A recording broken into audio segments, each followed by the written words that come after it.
ওহীর প্রয়োজনীয়তা কি, ওহী কেন আল্লাহ রাব্বুল আলামিন প্রেরণ করেছেন, এই ওহী ছাড়া জ্ঞান কি স্বয়ং সম্পূর্ণ নয়? এটি আমাদের প্রশ্ন আসে যে ওহীর প্রয়োজনীয়তা কি।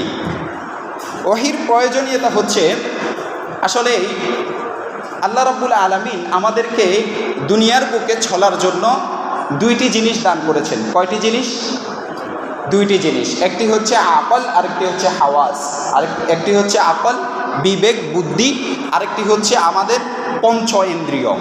এগুলোর মাধ্যমে আমরা দুনিয়াতে চলাফেরা করি।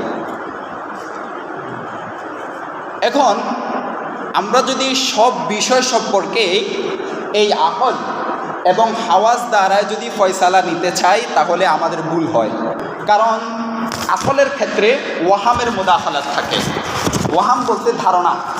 আমরা যে কোনো জিনিস করি না কেন সেখানে আমাদের কিছু ধারণা থাকে, সেখানে আমাদের কিছু অনুমান থাকে, আর সকল অনুমান এবং সকল ধারণা সঠিক হয় না। দ্বিতীয়ত, আমাদের আকল দ্বারায় আমরা কেন সঠিক সিদ্ধান্তে পৌঁছতে পারি না, এর দ্বিতীয় কারণ হচ্ছে আমাদের আকলের সিদ্ধান্ত, আমাদের বিবেকের, বুদ্ধির সিদ্ধান্ত অনেক সময় আমাদের আবেগের উপর নির্ভর করে। কিসের উপর নির্ভর করে? আবেগের উপর। এই আবেগের কারণে আমাদের ভুল হয়ে যায়, আবেগের কারণে আমাদের ভুল হয়ে যায়। আকল দ্বারায় কেন মানুষ সঠিক সিদ্ধান্তে পৌঁছতে পারে না? কারণ মানুষের মধ্যে উকুলে সহিহা, অর্থাৎ সঠিক সিদ্ধান্ত দেওয়ার মতো আকল কম, সঠিক সিদ্ধান্ত দেওয়ার মতো আকল কম। আচ্ছা, আপনি বলেন আমাদের রাষ্ট্রের মধ্যে অথবা পৃথিবীর মধ্যে জ্ঞানী লোক বেশি নাকি মূর্খ লোক বেশি? অবশ্য মূর্খ লোক বেশি, জ্ঞানী লোক কম। কেন? একটা জিনিস চিন্তা করেন, মুসলমানের সংখ্যা বেশি না কাফেরদের সংখ্যা বেশি? কাফেরদের সংখ্যা বেশি। কেন বেশি? উকুলে ফাসেদা, উকুলে ফাসেদা, নষ্ট বিবেক। সর্বোচ্চ সফলতা সে ব্যক্তি যেই ব্যক্তি নিজের আকল ও বুদ্ধি দ্বারা জিনিস আবিষ্কার নয়, বরং আল্লাহ রাব্বুল আলামিনের আবিষ্কৃত জিনিসের মধ্যে তথ্য তালাশ করে আল্লাহ রাব্বুল আলামিনকে চিনতে পারে। সেটা হচ্ছে মূল আকল, সেটা হচ্ছে মূল বিবেক। এজন্য উকুলে সহিহা কম থাকার কারণে মুসলমানের সংখ্যা কম, উকুলে ফাসেদা অর্থাৎ নষ্ট বিবেক থাকার কারণে অমুসলিমদের সংখ্যা বেশি।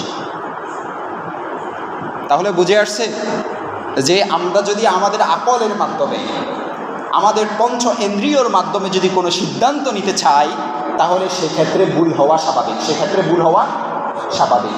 কারণ হিসাবে তিনটি উল্লেখ করেছি।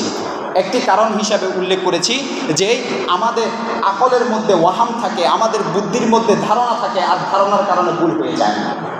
দ্বিতীয় আরেকটি কারণ উল্লেখ করেছি যে আমরা সিদ্ধান্ত দিয়ে আকলের মাধ্যমে এবং আমাদের হাওয়াসের মাধ্যমে আমরা যতটুকু ধরে বুঝতে পারি অথবা যতটুকু আমরা আমাদের পঞ্চ ইন্দ্রিয়ের মাধ্যমে অনুধাবন করতে পারি, সেখানে কি থাকে? সেখানে আমাদের জজবাত, আমাদের আবেগ থাকে। এই আবেগের ফলে আমাদের ভুল হওয়াটা স্বাভাবিক। আরেকটি কারণ উল্লেখ করেছি যে উকুলে সহিহা অর্থাৎ সঠিক সিদ্ধান্ত দেওয়ার মতো আকল মানুষের কম, আর সঠিক সিদ্ধান্ত দেয় না বরং বেঠিক সিদ্ধান্ত দেওয়ার আকল, বিবেক, বুদ্ধি বেশি। এই কারণে আমাদের যে কোনো বিষয়ে সিদ্ধান্ত পৌঁছতে কষ্ট হয়।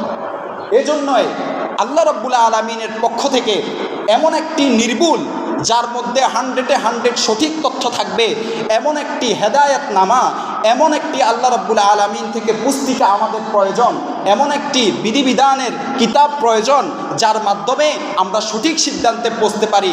সেখানে আমাদের আকল দিয়ে আমরা বিবেচনা করব না, বরং যেটা 100-100 সত্য সেটাকে আমরা মাপকাঠি করব। বরং আমরা আমাদের পঞ্চ ইন্দ্রিয় এবং আমরা আমাদের আকল এবং বুদ্ধি দ্বারা যদি সিদ্ধান্ত না দিই, সেটাকে সামনে রেখে যদি আমরা সিদ্ধান্ত দিই, তাহলে আমাদের সিদ্ধান্তের মধ্যে ভুল আসবে না। আর সেটার নাম হচ্ছে ওয়াহি, আর সেটার নাম হচ্ছে কালামে ইলাহি, সেটার নাম হচ্ছে কালামে খুদাবন্দ, সেটার নাম হচ্ছে কোরআনুল কারীম। তাহলে বুঝে আসছে যে কেন কোরআনের প্রয়োজন হয়েছে, কেন ওয়াহির প্রয়োজন হয়েছে।